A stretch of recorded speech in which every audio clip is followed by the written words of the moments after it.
S'élever juste un instant. Comme on est un peu avancé, je vais demander au pasteur Yannick de prier, n'est-ce pas? Et puis on va rentrer dans le vif du sujet. Seigneur Jésus, merci pour ta grâce. Nous prions que ta main soit sur nous, que tu oignes ton serviteur et que tu le touches, Seigneur, pour qu'il sorte les oracles que tu lui as donnés, la parole que tu lui as donnée pour nous et que nous soyons bénis.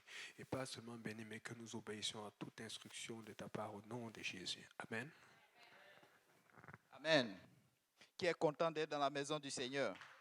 Alléluia. Amen, amen, amen. Vous pouvez prendre place. Amen. Soyez bénis, vous qui êtes là et tous ceux qui nous suivent en ligne, que la grâce de Dieu soit sur vous. Amen. Alléluia. Amen. C'est vrai.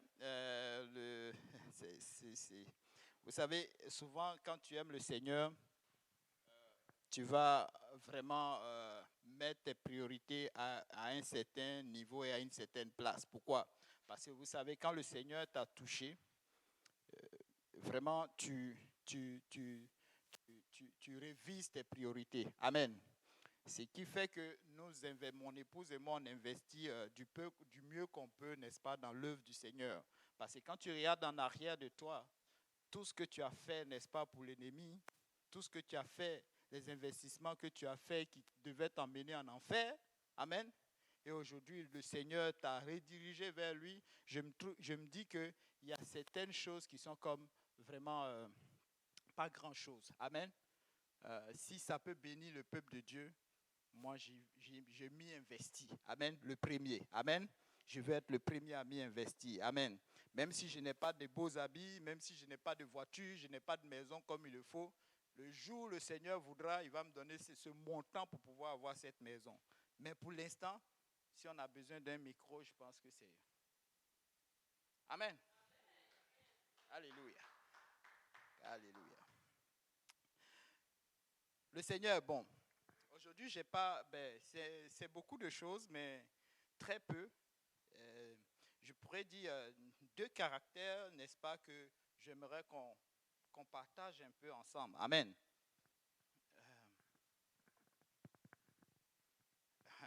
Donc, vous savez, j'aimerais qu'on parle un peu, n'est-ce pas, j'aimerais vraiment vous entretenir un peu sur l'impatience, n'est-ce pas, et la patience.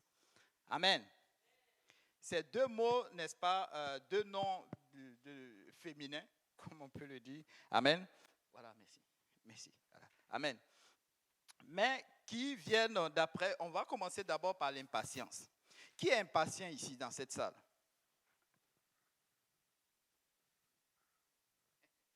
Même Jonathan lève la main. Oui, c'est vrai. Donc, maman. Hein? Ah, il est bon, d'accord. Amen. Quand on parle de manger. Amen. Alléluia. Vous savez, l'impatience est un trait de caractère d'une personne qui ne peut s'empêcher d'agir. Souvent, on va parler de l'impatience de la jeunesse. Ils sont fougueux. Ils aiment agir promptement. Amen. Son synonyme, c'est la vivacité. Son contraire, c'est quoi? La mollesse. Nonchalant. Comme je vous l'ai dit, ce sont des définitions que je prends dans Wikipédia, donc vous pouvez facilement aller le googler et puis vous allez voir qu'on a les mêmes définitions. Amen. Donc, la deuxième définition, c'est l'état de quelqu'un qui supporte avec difficulté les choses, n'est-ce pas, ou les personnes importunes. Importune, c'est quelqu'un qui a un mauvais genre. Amen. Mauvais genre, c'est-à-dire quelqu'un qui gêne. Amen. Quelqu'un qui est collant. On pourrait dire dans le langage un peu familier, un casse-pied. Amen. Alléluia. Je m'adresse à l'église.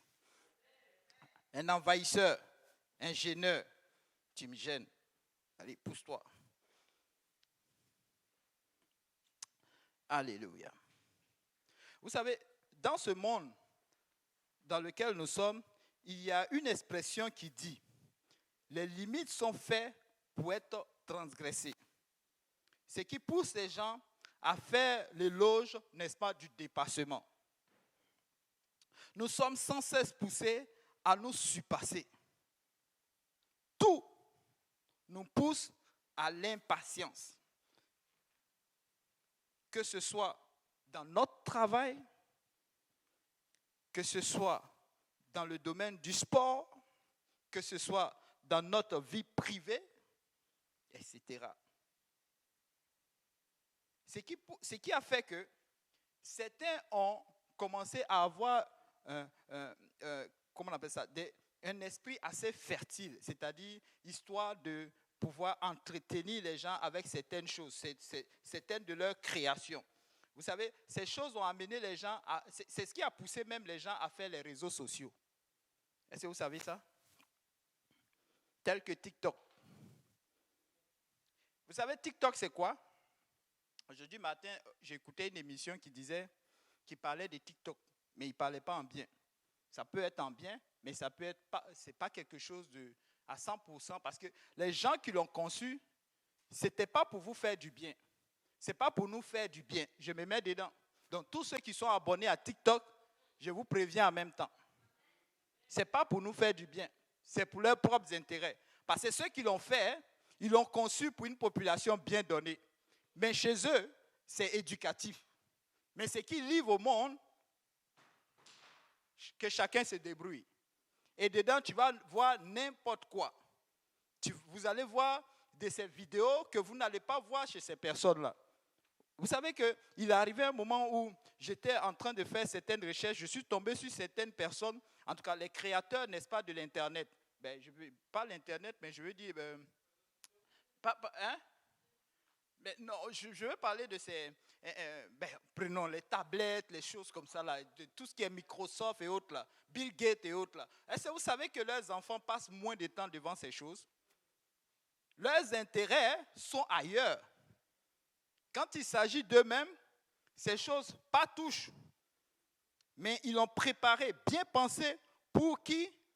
Pour une population bien donnée. Vous savez, à cause des réseaux sociaux, des gens maintenant ne se fatiguent plus pour aller chercher du travail. Vous savez, avant, les gens avaient beaucoup d'ambition. Yannick se rappelle, chez nous, mais vous voyez le phénomène Drogba. Tout le monde voulait devenir footballeur. Et pas forcément un bon joueur, mais avec l'argent qui vient avec. Mais aujourd'hui, à cause des, je ne sais pas moi, des petites vidéos qui font pour sensibiliser les gens, il y a un nouveau boulot qui a émergé de tout ce groupe qu'on appelle influenceurs. On ne se fatigue plus. Tu vois, certains même couchés dans leur lit et ils font des choses et des millions de personnes regardent. Sans s'en rendre compte, certaines personnes sont en train de les enrichir. Ils touchent de l'argent par rapport à ça. Ce sont des courtes petites vidéos, mais qui ont beaucoup d'impact dans la vie des gens. Amen. Les gens ne rêvent plus. Avant, tu pouvais voir des gens qui se disaient « Ah, je vais fournir l'effort, je vais travailler fort, je vais faire ceci pour pouvoir avoir cela. » Mais aujourd'hui, à cause de ces réseaux sociaux, de ces petites choses, les gens ne veulent plus payer le prix. Amen. Pour avoir un gros gain. Amen. L'impatience. Les gens ne veulent plus passer du temps. Est-ce que vous voyez que beaucoup de personnes sont en train de délaisser les campagnes?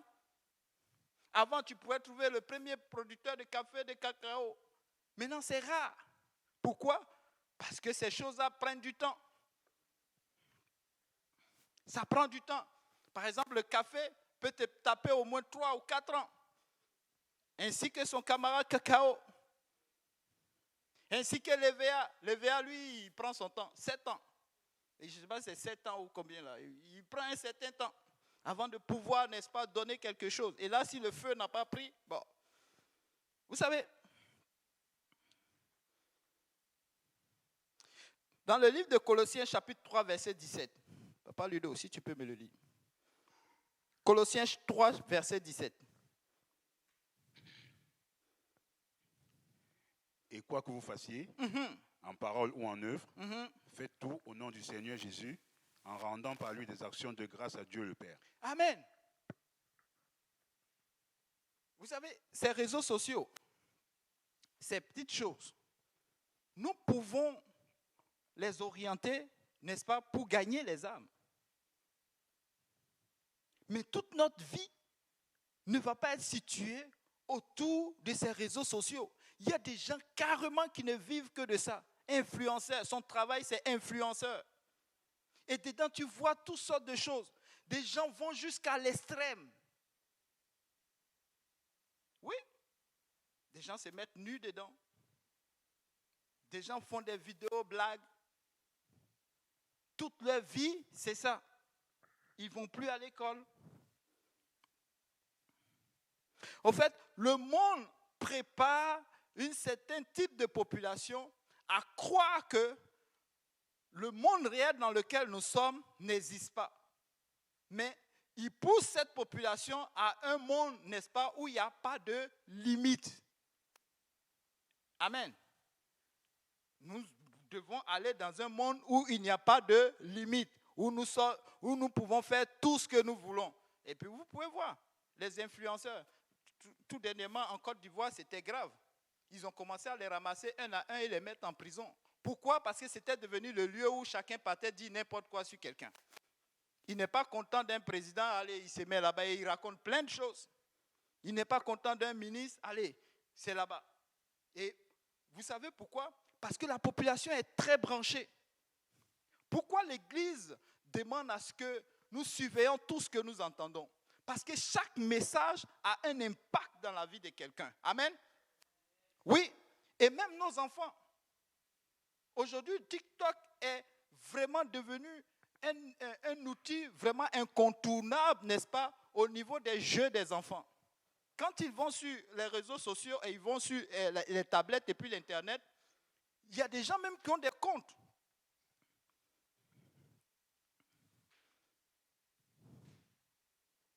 L'impatience. Vous allez me dire, mais c'est quoi l'impatience? Qu'est-ce que ça a à voir avec l'impatience? Oui, ça a à voir avec l'impatience. Parce que quand tu n'es pas patient, tu ne construis rien. Tu cherches quoi? La facilité. Comment faire pour avoir de l'argent rapidement? Mais laisse-moi te dire, l'argent que tu gagnes aussi rapidement, il part aussi rapidement.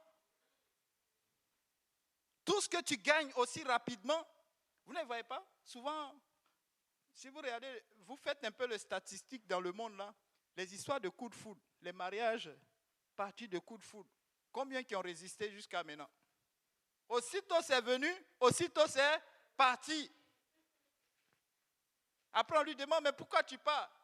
Mais oui, c'est coup de foudre. Après le coup n'est plus là.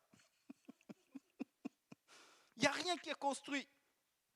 Et cela au point même où, n'est-ce pas, dans la mort, certains deviennent impatients. Et les parents et le patient lui-même. Souvent à l'hôpital, tu es étonné d'entendre certains discours. Faites un tour aux soins palliatifs. Vous allez voir, il y a des scènes qui sont vraiment bizarres. Les gens sont devenus impatients. On entend des familles, n'est-ce pas, et des soignants qui disent, mais ce gars-là, il s'accroche encore à la vie.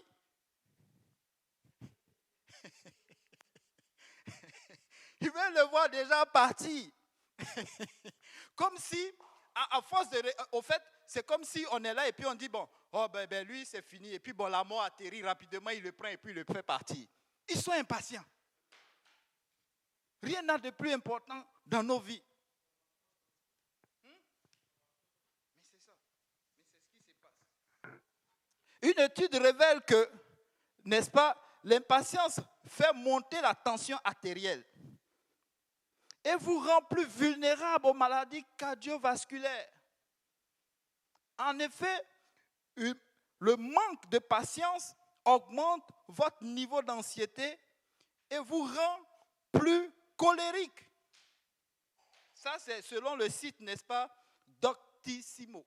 Donc, vous pouvez le voir sur Internet. Ce n'est pas moi qui l'ai inventé. Eux, ils ont fait cette recherche-là et ils ont vu que ça a un problème. Amen.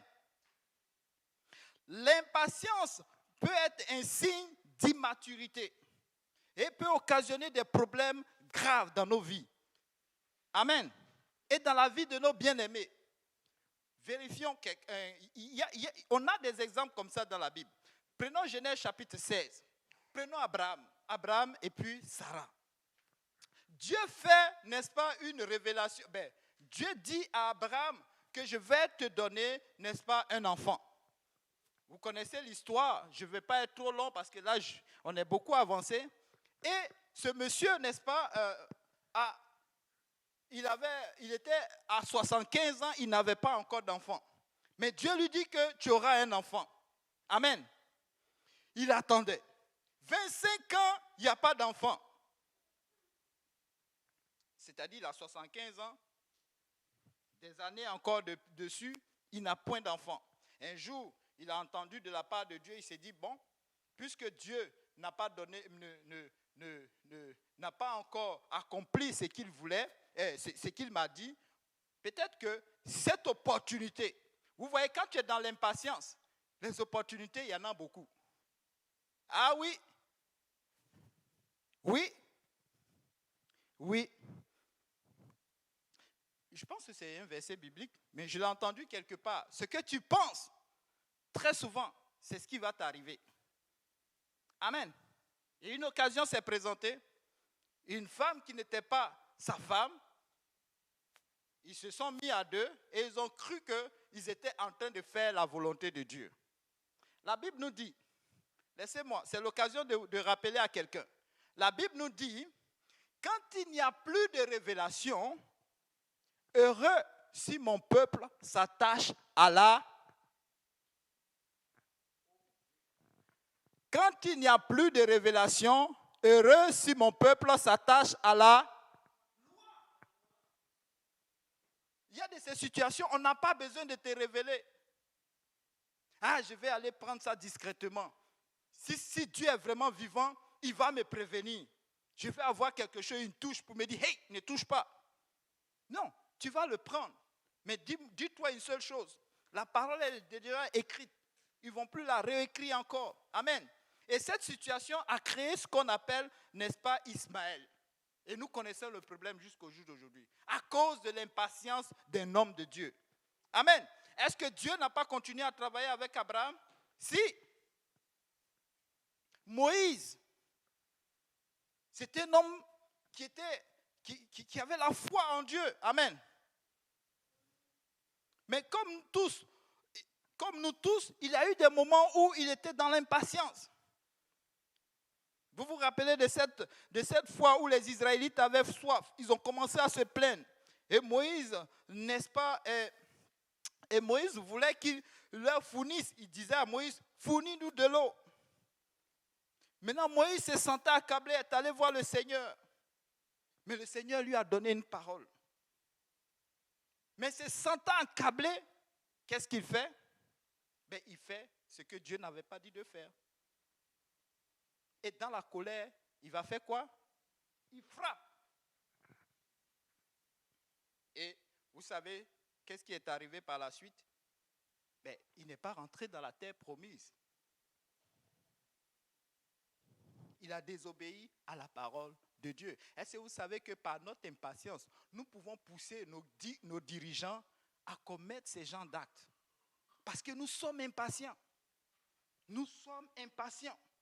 Et ce n'est pas le seul cas. Rappelez-vous du veau d'or. Moïse est allé sur la montagne chercher la face de Dieu. À un moment donné, ce peuple a commencé à se sentir comme délaissé, ennuyé. Ils ont dit, faisons-nous un veau d'or. Ils ont complètement oublié la parole de Dieu. Ce n'est pas parce que l'homme de Dieu s'est absenté que nous devons faire n'importe quoi. N'oublions pas. Quand il n'y a plus de révélation, heureux si mon peuple se fie à la loi.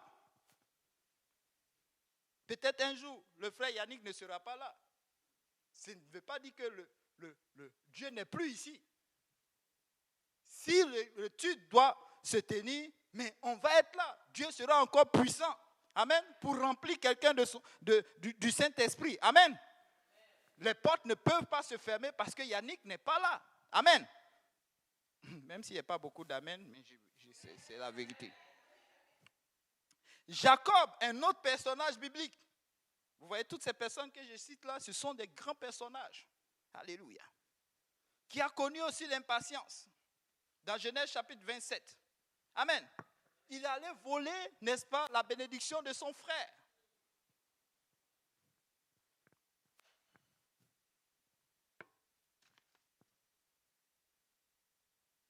Et conséquence de cela, n'est-ce pas, de cette impatience, ça a causé une rupture entre lui et son frère. Amen. Ce qui a fait qu'il était obligé de s'exiler. Dans cet exil, il est revenu avec 4 épouses, avec plein d'enfants. Amen. Conséquence. Est-ce que c'était le plan de Dieu? Je ne pense pas.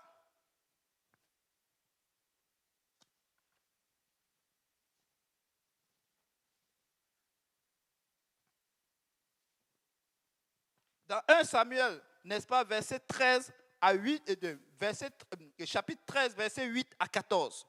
Ici, n'est-ce pas, on voit Saül. Saül, n'est-ce pas, a été nommé, il a été choisi par Dieu pour être roi. Il a eu des directives, mais Saül va désobéir à la parole. Frère Ludo. Il attendit 7 jours, selon le terme fixé par Samuel. Selon le thème fixé par le pasteur. Parce que le pasteur a dit, je m'en vais, je reviens la semaine prochaine. Mais mardi, faites l'étude. Je reviens ce mardi-là. Amen. Continue. Mais Samuel n'arrivait pas à Gilgal et le peuple se dispersait loin de Saül. Alors Saül dit, amenez-moi l'holocauste et le sacrifice d'action de grâce. Et il offrit l'holocauste. Comme il achevait d'offrir l'holocauste, voici, Samuel arriva et Saül sortit au-devant de lui pour le saluer. Samuel dit, qu'as-tu fait?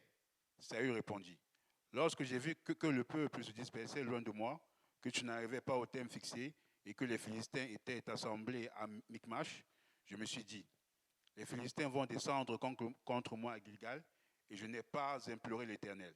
C'est alors que je me suis fait violence et que j'ai offert l'holocauste. Samuel dit à Saül, tu as réagi en insensé, tu n'as pas observé le commandement que l'Éternel, ton Dieu, t'avait donné. L'Éternel aurait affermi pour toujours ton règne sur Israël. Et maintenant ton règne ne durera point. L'Éternel s'est choisi un homme selon son cœur, et l'Éternel l'a destiné à être le chef de son peuple, parce que tu n'as pas observé ce que l'Éternel t'avait commandé. Amen, amen. Donc vous voyez, dès l'instant qu'il a posé cet acte, Dieu dit, bon, va lui dire, c'est fini pour lui. Disgrâce. L'impatience. Combien de fois ça peut nous amener dans des troubles? On va dire, mais là, Saül n'est pas mort. Mais qui veut être en disgrâce par rapport à Dieu? Personne. Est-ce que vous savez que les gens même qui sont au dehors là, ils croient qu'ils sont en de bons termes avec le Seigneur? Parce que rien ne leur arrive. Ou bien quand une situation leur arrive, rapidement ils ont une solution. Amen. Ils croient qu'ils sont en de bons termes avec le Seigneur. Mais aujourd'hui, voilà quelqu'un qui, n'est-ce pas, est tombé en disgrâce par rapport à cela. Et quand on regarde dedans, moi je pense que selon ce qui est écrit, ce que je vois par cela, c'est un homme qui ne s'est pas repenti. C'est pourquoi la royauté lui a été enlevée. Oh Seigneur, pardonne-moi. J'ai fait ce qui est mal. Mais lui, il dit, c'est parce que le peuple était en train de partir. Le peuple me quittait. Tu as dit que tu allais arriver. Le peuple était en train de partir.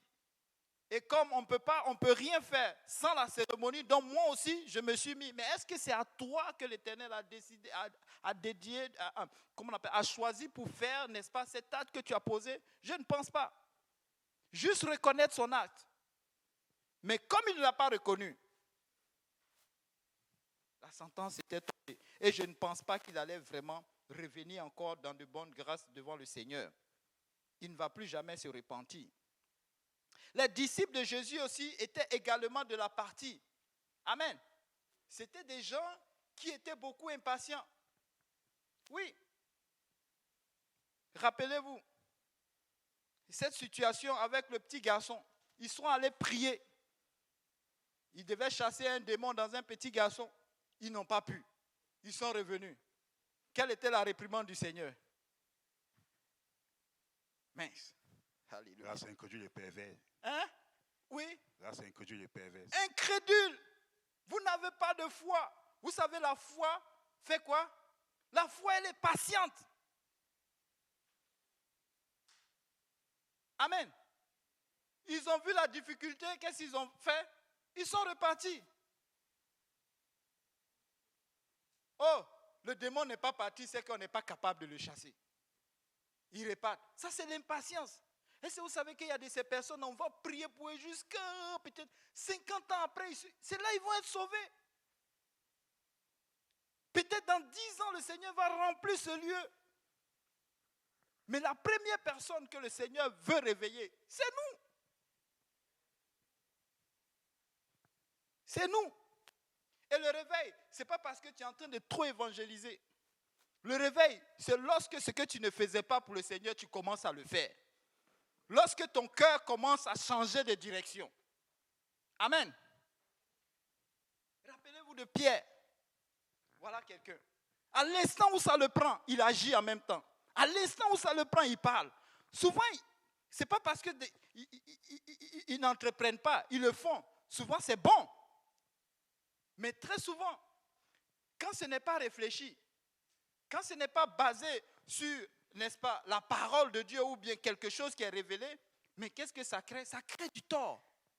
Rappelez-vous dans Matthieu chapitre 16, c'est lui qui dit que tu es le Fils de Dieu. Amen. Et le Seigneur lui dit, mais heureux que tu es. Ce n'est pas la chair qui t'a révélé cela, mais Dieu dans les cieux. Amen. Souvent c'est bon. Mais rappelez-vous que Pierre, c'était quelqu'un qui avait tranché l'oreille, n'est-ce pas, d'un soldat. C'est lui aussi qui a dit au Seigneur, tais-toi. Quand le Seigneur était en train d'annoncer son départ, il voulait conseiller le Seigneur, tais-toi. Il ne faut pas dire des choses comme ça. Le Seigneur dit, arrière de moi, Satan. Donc très souvent, quand nous commençons à dire certaines choses de façon... Souvent, c'est l'ennemi qui est au contrôle. Notre impatience va faire que, n'est-ce pas, l'ennemi va prendre le contrôle. Amen.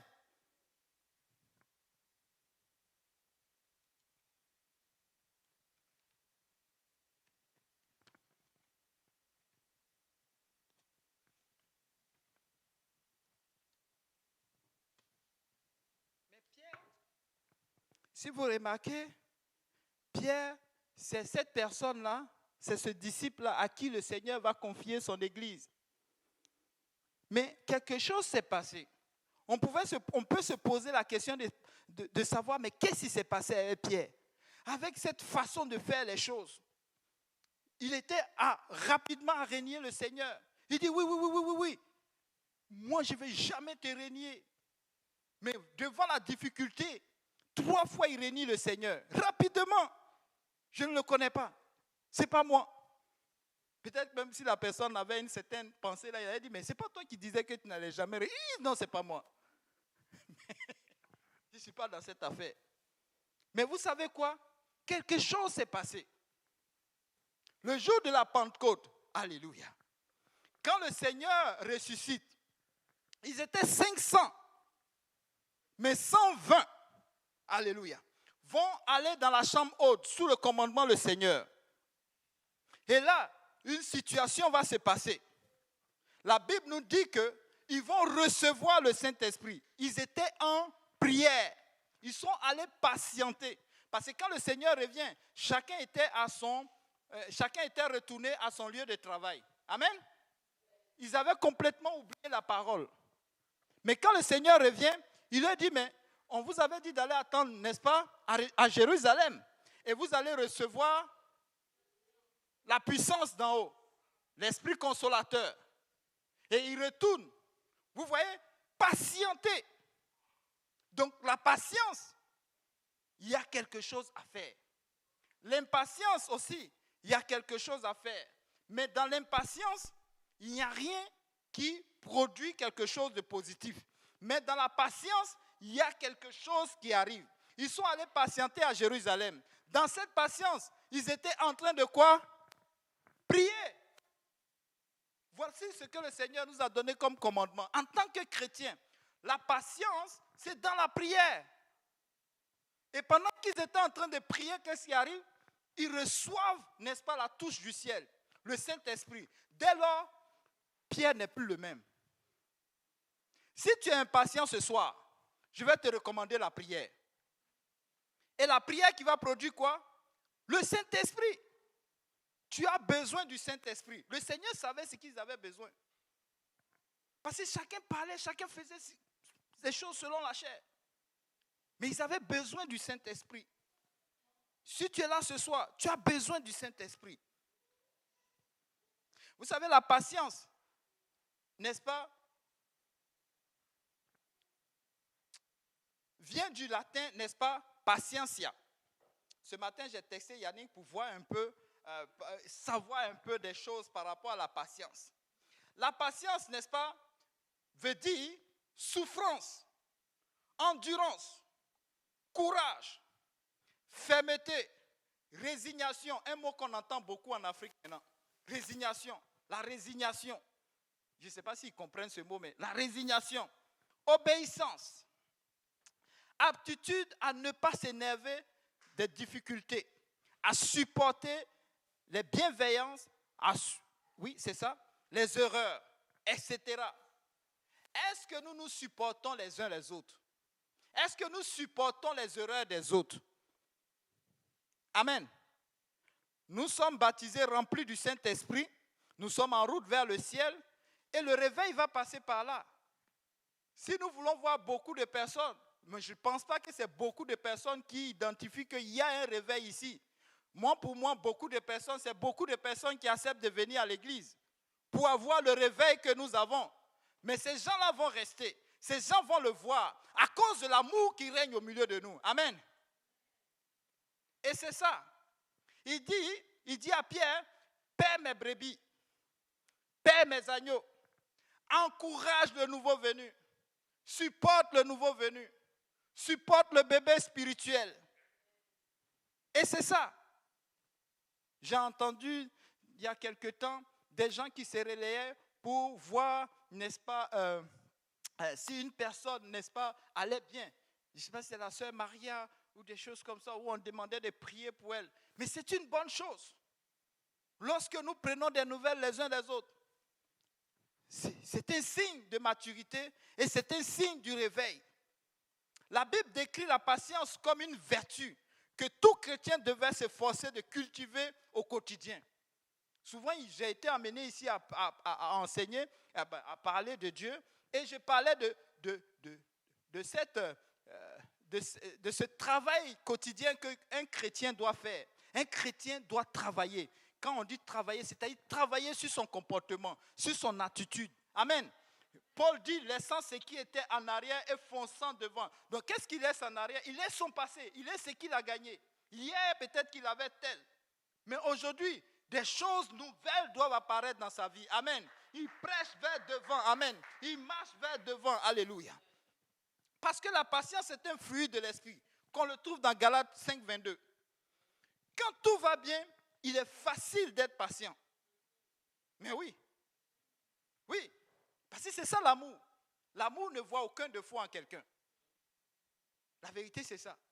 Il y a des personnes parmi nous, là, on se demande même s'ils se fâchent un jour. Peut-être qu'un jour, on va appeler chez eux par discrétion et puis on demande, mais qu'est-ce qui se passe? Peut-être on va entendre ça.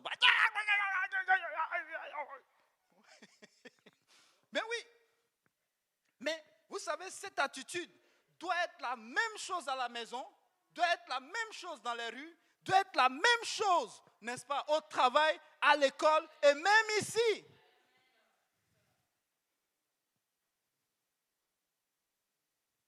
Vous savez, notre patience est réellement mise à l'épreuve quand nos droits sont violés. Oui, lorsque quelqu'un marche sur ton pied sans s'excuser, tu roules et puis quelqu'un passe devant toi, il freine, il continue. Souvent, il y a un mot qui veut sortir. Hein? Tu es là et puis quelqu'un te fait un doigt d'honneur et puis il coupe. Bon, au nom de Jésus. Lorsque nous recevons, n'est-ce pas, des injures d'une personne qu'on conseillait, qu'on aimait, qu'on aidait, tu l'aides et puis en retour, il t'insulte. Il te manque du respect. La Bible nous dit quoi? Que tout homme soit prompt à écouter, lent à parler, lent à se mettre en colère. Souvent, la patience est considérée comme une attente passive. Vous savez, souvent quand les gens nous voient chrétiens, on dit, mais pourquoi ce chrétien-là, il agit comme ça? Pourquoi il s'énerve? Pourquoi ils font exprès, ils viennent, ils te taquinent et puis ils disent, mais pourquoi? Oh, maintenant pas dit que tu es chrétien. Tu devais passer. Mais oui, il fait exprès, juste pour te tester. Ça peut être bon, mais souvent ce n'est pas bon. Mais ce n'est pas ça. Vous savez, cette attente passive, selon, n'est-ce pas, ce qu'on observe, n'est-ce pas, dans le Nouveau Testament, n'est-ce pas, énonce, n'est-ce pas, une action. Elle est active, au fait, mais elle a une façon de faire. Elle n'agit pas n'importe comment. Ce n'est pas parce que quelqu'un est là, tu lui fais quelque chose qui ne dit rien, qu'il est patient. Non, ce n'est pas ça. Il y a quelque chose qui doit être fait. C'est pourquoi on parle du travail du chrétien sur lui-même, comme la prière. Pour pouvoir résister à ces choses-là, ça prend une communication avec Dieu et que Dieu te donne la solution. Vous savez, moi où je suis là, je n'étais pas comme ça. Je n'étais pas quelqu'un qui était facile à s'asseoir là, comme ça, et puis à parler devant des gens. Je n'étais pas quelqu'un qui, n'est-ce pas, j'étais, en tout cas, ben laissez-la faire là même. Ben oui, gloire soit rendue au Seigneur. Aujourd'hui, je m'assois avec des Haïtiens, c'est comme si je suis leur frère, je m'assois avec des Camerounais, Non, Dieu n'avait pas fait ça avant. Non, je n'étais pas comme ça avant. Mais c'est Dieu, au moyen du Saint-Esprit. C'est pourquoi nous avons besoin du Saint-Esprit. Amen. Sans le Saint-Esprit, nous ne pouvons rien accomplir d'agréable devant le Seigneur. Ce réveil-là, nous allons le passer à côté. Amen. Pierre n'était pas, on le lit, on voit que Pierre, ce n'était pas quelqu'un de très sérieux. Mais quand il reçoit le Saint-Esprit, alors les choses changent. Il devient doux, il envoie un message fort, il a la clé. Amen. Donc si nous voulons avoir la clé, nous devons vraiment avoir le Saint-Esprit. Parce que le Saint-Esprit t'amène à pratiquer la charité dont parle le Seigneur. Souvent, on définit une charité selon nous-mêmes. Ça n'a rien à voir avec le Seigneur. Ce n'est pas parce que chaque jour je donne 2 bonbons à Elisheba que je suis charitable. Non. Non. Alléluia. Luc chapitre 8, verset 15.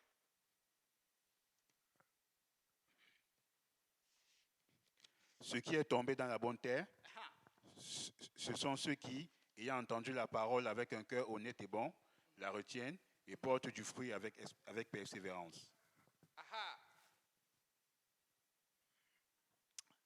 Il nous dit, ce qui est tombé dans les bonnes terres. Donc, ça doit produire. Quand nous venons à l'église, les paroles qui sont prêchées, quand nous lisons la parole, les paroles qui tombent dans nos cœurs. C'est pourquoi, vous savez, quand on vient à l'église ou bien quand tu es à la maison et que tu ouvres ta Bible, l'une des choses que tu vas ouvrir par la suite, c'est ton cœur. Ton cœur. La Bible nous parle de Jésus qui priait, n'est-ce pas, pour le cœur des apôtres. Pourquoi? Parce qu'il fallait que leur pensée, leur esprit soient gardés fermes. Amen. La Bible nous dit que c'est le cœur qui, n'est-ce pas, est le foyer de toute pensée. Donc, quand le cœur est affecté, tout le reste va suivre. Amen. Donc, nous devons garder nos cœurs en fonction de la parole qui tombe dedans. C'est pourquoi nous ne pouvons pas tout écouter. Amen. Un chrétien ne lit pas ou n'écoute pas n'importe quel message. Tu peux peut-être écouter, tu peux peut-être entendre, mais le garder dans ton cœur, méditer, non, tu le rejettes. Tu le rejettes. Au passage, tu entends certaines choses. Si ça ne fait pas du sens, ce n'est pas chrétien, tu dois le rejeter. Amen. Oui, tu le rejettes. Tu ne passes pas du temps avec. Il y a des pensées. Vous savez, souvent quand tu pries fort, tu pries, tu sors d'un temps de prière intense où le Saint-Esprit t'a visité. Je dis, attends-toi. Les minutes qui vont suivre, une mauvaise pensée va venir de n'importe où. Si tu le gardes, d'après Pasteur Kaozi, les mauvaises pensées, les pensées sont comme des oiseaux. Ils ils viennent, ils vont, ils viennent. Si tu l'attrapes, il va rester. En fait, attraper, ça veut dire passer du temps avec. Oh. Et si un jour, la sœur Bibiane me parle mal, ou elle commence à me critiquer, tu commences à inventer les choses maintenant. Si tu passes du temps avec, vous savez ce qui va arriver? Évidemment, peut-être ce même jour-là, elle va te parler mal. Parce que c'est comme tu l'attires. Amen. Un chrétien ne vit pas comme ça. Vous savez, quand on devient chrétien, la Bible nous dit que c'est une course. Vous savez, pour pouvoir atteindre, n'est-ce pas, cette maturité-là, ça prend qu'on s'entraîne.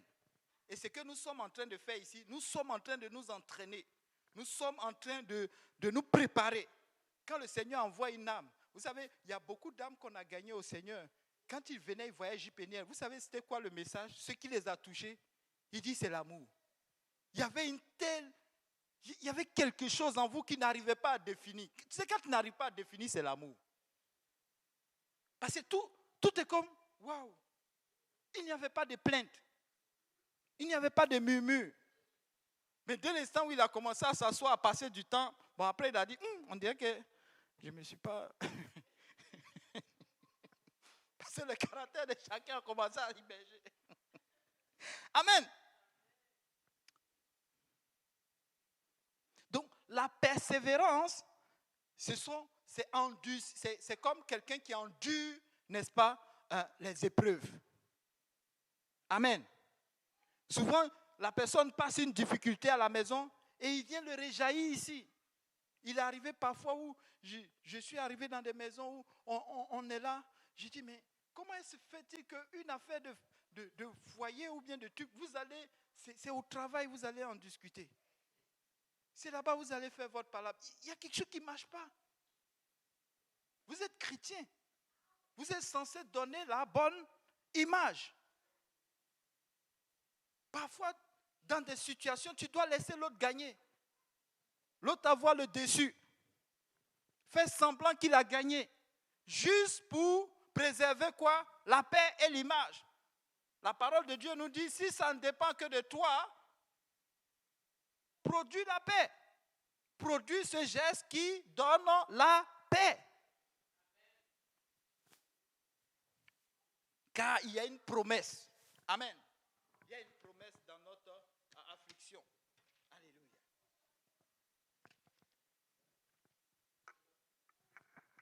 Dans Romains 12, réjouissez-vous en espérance. Soyez patients dans l'affliction. Quand on parle de l'affliction, on parle des bobos que nous avons. Amen. Parce que ici, ce que nous sommes en train d'endurer, ce n'est rien d'autre. Ça, c'est des bobos. Le pasteur parlait de certaines personnes, n'est-ce pas, les apôtres. Ils ont vécu des terreurs. Des gens tels que Thomas, paraît-il qu'on l'a attaché, n'est-ce pas, son pied à un cheval et on le traînait partout. Ce n'est pas ce qui se passe maintenant. C'est les afflictions. Les afflictions, nous pouvons les avoir. Mais nous devons patienter. Patienter, au fait, c'est le travail. Comment supporter cela? Mais c'est dans quoi? Et il dit, le petit passage qui suit, c'est quoi? Persévérer dans la prière. Quand quelqu'un te fait quelque chose de mal, va prier. Va prier jusqu'à recevoir le Saint-Esprit. C'est en cela que tu vas pouvoir supporter. Amen.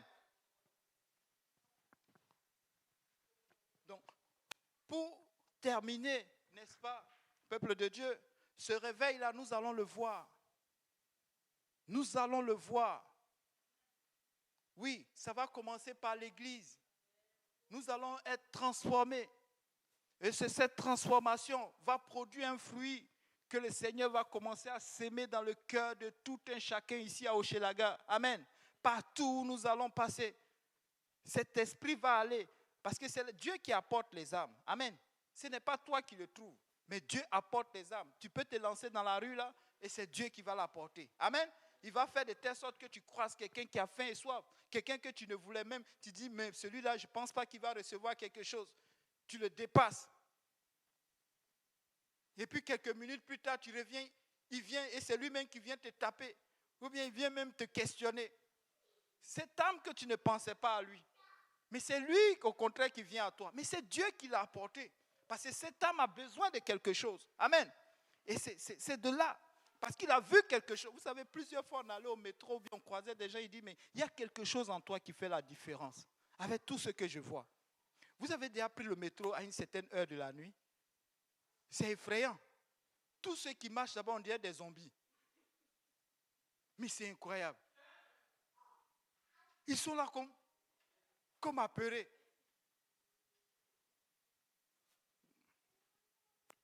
Moi, j'ai acheté ma voiture. Amen. Gloire soit rendue au Seigneur. Non, ce n'est pas pour cela qu'il faut fuir le métro. Mais c'est comme s'il leur manque quelque chose, vous voyez. Et ces personnes ont besoin du Saint-Esprit. Amen. Donc c'est avec le Saint-Esprit que nous allons pouvoir vaincre, n'est-ce pas, l'impatience. L'impatience, c'est bon, mais c'est mauvais à la fois. C'est comme la glande thyroïde. Amen. Pour la femme enceinte ou pour comme le glucose, n'est-ce pas? J'ai dit le glucose, comme, un peu comme le diabète. Ils sont à surveiller. Tu dois le surveiller. Vous voyez, ils font des examens, tout ça pour surveiller le niveau. Et c'est ça l'impatience. Nous n'allons pas pouvoir totalement enlever l'impatience. Nous avons vu Moïse. Moïse, la Bible nous dit que Moïse parlait bouche à bouche avec Dieu. Mais quand était venu le moment, c'est sorti.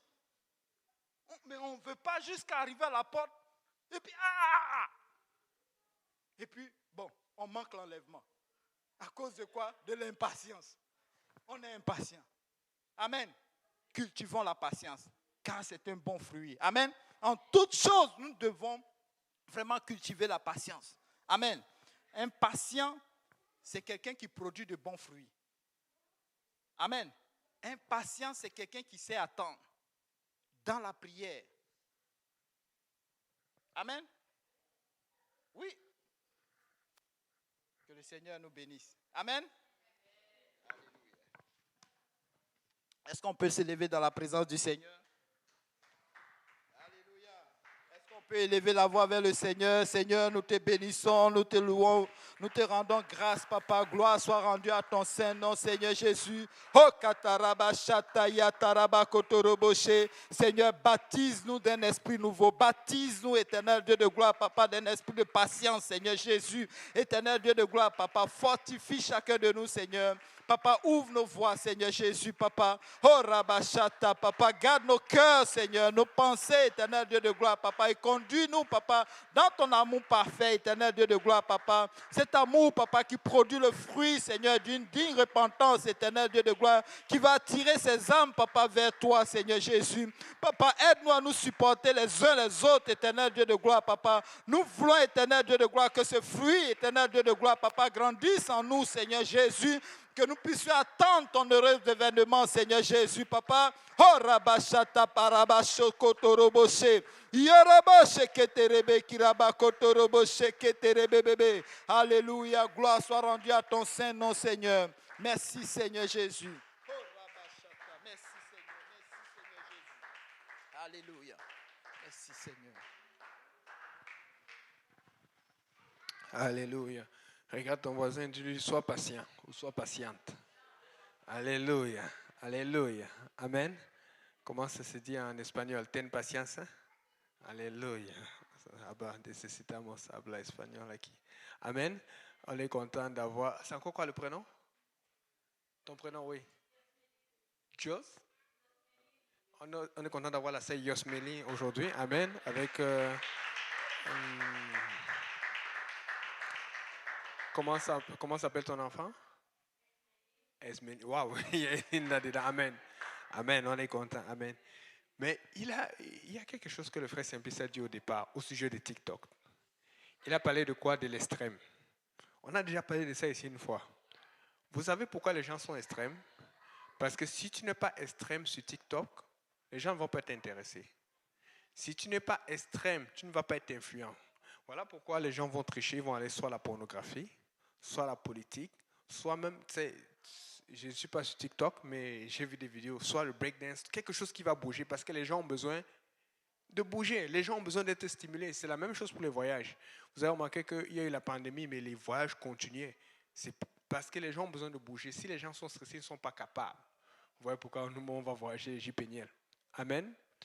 Donc, maintenant, réalisez un peu. Pour qu'il fasse beaucoup d'abonnés, pour qu'ils fassent beaucoup de capital, ils ont besoin d'aller le plus loin. Et il a utilisé un autre mot. Ils ont besoin de dépasser la limite. Et quand les gens voient qu'on dit « wow », c'est là où ça devient impressionnant. Mais est-ce que ça ne ressemble pas? Des fois, tu es à l'église, quand le Seigneur te dit d'adorer, tu commences à dire « mais quels sont ces gens qui courent pour Dieu? Quels sont ces gens qui font des choses pour Dieu ?» Tu commences à trouver ça extrême. Des gens m'ont déjà dit ça. Même moi, quand je venais à l'église, j'ai vu des gens courir, je dis « mais c'est extrême ». Vous ne voyez pas que c'est la même chose? Mais maintenant, au lieu d'être extrême pour Dieu, en plus qu'il te fait ça dans le spirituel, tu n'as pas à sacrifier ta vie, à commettre ces choses qu'on faisait, la pornographie et l'iniquité et la débauche, ces choses desquelles notre Dieu nous a délivrés. Vous voyez un peu. Mais il te demande d'être extrême dans la justice. Eux, ils sont extrêmes dans le monde. Amen. Et ça m'a rappelé quelque chose. Vous savez, les boîtes de nuit, bizarrement, c'est ici que je connais les boîtes de nuit.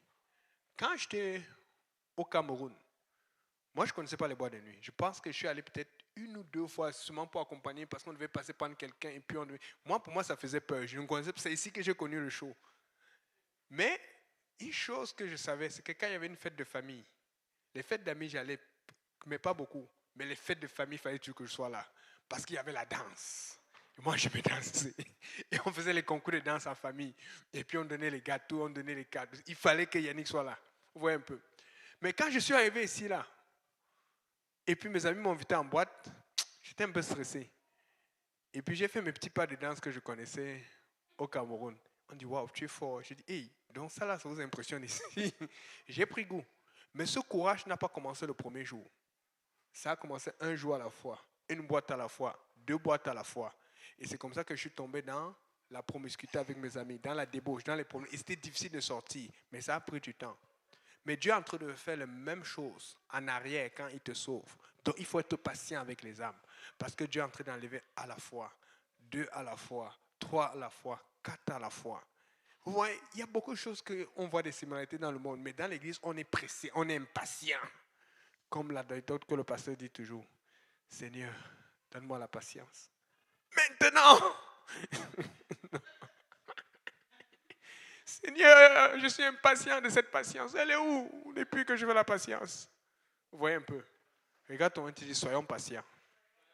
Alléluia. On va prier, Seigneur Jésus, Papa, nous prions que tu nous donnes cette patience envers les âmes parce que c'est ça que ça va prendre pour gagner les âmes au Schlager. C'est ça que ça va prendre pour comprendre leurs douleurs, pour comprendre leurs besoins, pour comprendre les situations qu'ils traversent, Seigneur. Tu as utilisé nos pasteurs, tu as utilisé nos entiers, tu as utilisé tous ceux qui nous ont parlé afin que nous aussi nous arrivions là où nous sommes. Nous avons besoin d'avoir cette même patience et même encore plus étant donné que les âmes que nous avons à évangéliser sont encore plus difficiles à gagner. Éternel, que ta main soit sur nous. Nous venons prier pour la fin de ce service, que tu bénisses tout le monde, que tu bénisses le repas que nous allons partager et que ta main nous fortifie au nom de Jésus. Que tout le monde dise au nom de Jésus. Alléluia, que Dieu vous bénisse et bon appétit.